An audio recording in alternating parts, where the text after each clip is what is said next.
JSW జై స్వరాజ్య టీవీకి అభినందనలు తెలియపరుస్తూ ఈ రోజు భారతదేశంలో లోక్సభ అసెంబ్లీ ఎలక్షన్లు జరుగుతున్న సందర్భంగా మా ఎస్వీఎస్ విద్యా సంస్థల నుంచి మా ఉపాధ్యాయులు విద్యార్థులందరూ కూడా బైక్ ర్యాలీ నిర్వహిస్తున్నారు. ఆ బైక్ ర్యాలీ యొక్క ముఖ్య ఉద్దేశం ఏంటంటే ప్రతి ఒక్కరూ ప్రజాస్వామ్యబద్ధంగా ఓటు హక్కును వినియోగించుకోవాలి.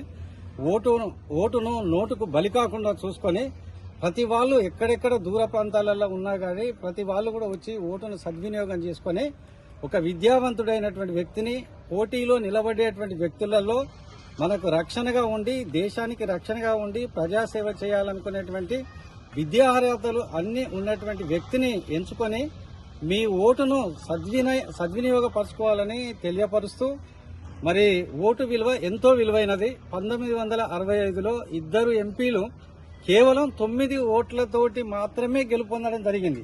అందుకని ప్రతి ఒక్క ఓటు ఎంతో విలువైనది. ప్రతి విద్యార్థి, ప్రతి ఉపాధ్యాయుడు, ప్రతి వ్యక్తి, ప్రతి పౌరుడు, భారతదేశ పౌరుడు ఓటు హక్కును వినియోగించుకోవాలని చెబుతూ ఈ రోజు బైక్ ర్యాలీని నిర్వహించడం జరుగుతున్నది.